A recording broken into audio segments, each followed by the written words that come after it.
Lorsque David eut connaissance de la mauvaise intention que projetait Saül contre lui, il donna l'ordre au sacrificateur Abiathar d'apporter l'éphod, et par ce moyen, il consulta Dieu.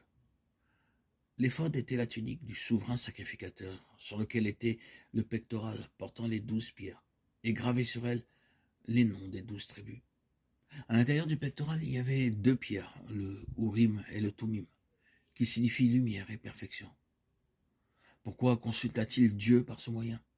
Quelle est la signification de cela pour nous? En tant que croyants, nous sommes par notre nouvelle naissance sacrificateurs de l'Éternel. Et Christ, notre grand souverain sacrificateur, est notre Urim et notre Tumim, établi sur la maison de Dieu. Nous avons un souverain sacrificateur établi sur la maison de Dieu. Hébreux 10, 21. C'est donc lui, le chef, la tête de cette maison. Et c'est de lui que nous dépendons pour notre service, pour tout ordre ou pour toute décision. Ainsi, en consultant le Seigneur, nous nous subordonnons à son autorité et nous attendons ses instructions.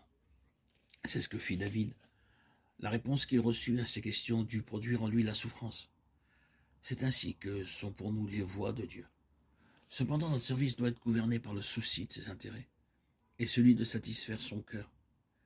Mais bien qu'il en soit ainsi dans notre propre expérience, nous passons néanmoins par l'épreuve de la souffrance. Nous avons à mourir à ce que font naître en nous les injustices dont nous sommes l'objet.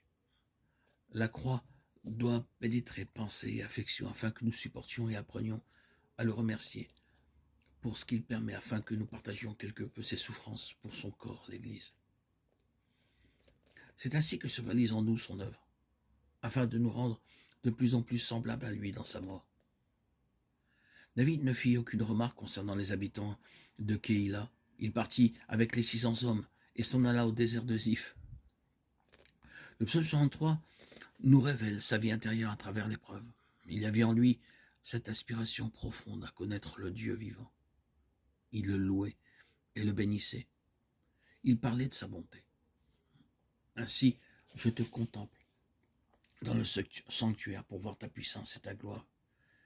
Car ta bonté vaut mieux que la vie. Mes lèvres célèbrent tes louanges. Je te bénirai donc toute ma vie. J'élèverai mes mains en ton nom.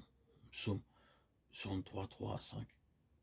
Seule une vie livrée sans partage peut connaître de tels désirs, une telle soif. Seule une vie livrée a soif de dépendance, afin de vivre dans le cœur même de Dieu. C'est la vie à l'intérieur du voile, dans sa sainte présence, dans sa communion, étant un avec lui, dans les désirs de son cœur. Je suis dans l'allégresse à l'ombre de tes ailes. Mon âme est attachée à toi. Psaume 63, 8, 9. Quelle assurance, quel bonheur. Quand sa vie nous subordonne, que par elle nous vivons, quand Christ devient de jour en jour notre vie. Nous ne sommes pas désemparés dans nos épreuves. Il nous porte dans ses bras puissants, et notre homme intérieur est vivant. La visite de Jonathan, fils du roi Saül, fortifia sa confiance dans le Seigneur. Cependant, il ne partagea pas sa tragique situation et la fin de cette entrevue retient en elle un accent pathétique. David resta dans la forêt et Jonathan s'en alla chez lui. 1 Samuel 23, 18. Alors que David était tout près d'être atteint par Saül et sa troupe, Dieu provoqua la suspension de cette course en permettant l'invasion du pays par les Philistins. C'est ainsi qu'il mit pour un temps son serviteur au large.